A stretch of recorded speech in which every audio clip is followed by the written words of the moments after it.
I'm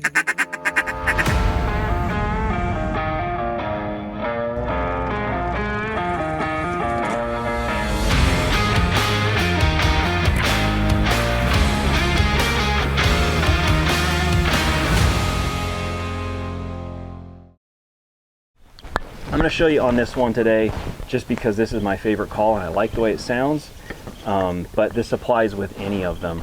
So the first thing is how to hold the call, and so what you're going to do is they all are going to be tapered somehow. This one too is a cheap one.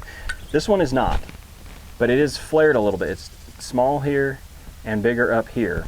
But the general idea in any case is you're going to open your hand like this, and you're going to take the narrow part of that taper and place it right here, and then you're going to pinch just like that. I'm open-handed.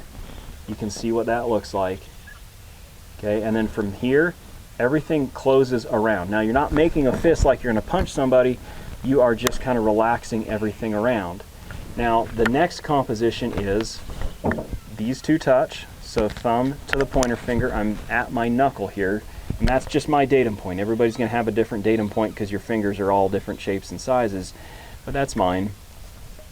Then the last two, so my ring finger and my pinky finger, I close those and leave those closed all the time. And the reason for that is you can see it makes a cavity in there, and I'm going to use that cavity to help improve the sound, the tone of the duck call. So one thing you'll notice, especially on some of the cheaper calls, is they miss the fleshiness that an actual duck has. A duck is using its throat to call, and so you have this natural kind of fleshy, soft sound. It has just a natural duck call sound. If you just call like this or like this, it just amplifies it and pushes it out, and whatever material your call is made out of is what it's going to sound like. The polycarbonates tend to sound much more plasticky. The acrylics tend to sound more fleshy. Not always perfect, but pretty darn fleshy a lot of times. And then your wood calls kind of fall in this middle ground where they can sound not necessarily fleshy, but really, really ducky. The downside to a wood call is they're not always going to be the loudest. But if you're looking for ultra realism, sometimes a wood call is the best way to go. But either way, completely forgot where I was now. But I guess we were building the grip. So I use that on any call, no matter what I've got, as far as hen duck calls are concerned. I'm going to use that so it bounces around in my hand a little bit, and it'll improve the tone of the call.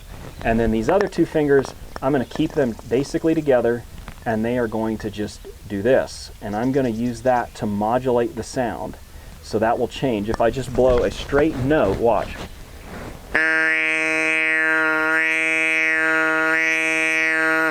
Okay, so that is the control in my sound. So watch as I build this.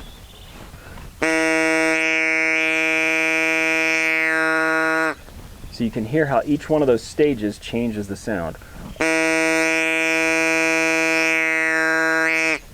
So that's the general idea. Now I'm not blowing into this correctly. All I'm trying to do is give you a straight tone so that you can hear how as I change each one of those things, it modulates the sound and changes the nature of the tone. And that's part of sounding really ducky and really realistic, and that's what's going to give you the edge over anybody else who's out there trying to call in the same ducks. I'm Aaron with Roost Marine. Don't forget to like, comment, and subscribe. Check out all our other videos, and I'll see you on the next one.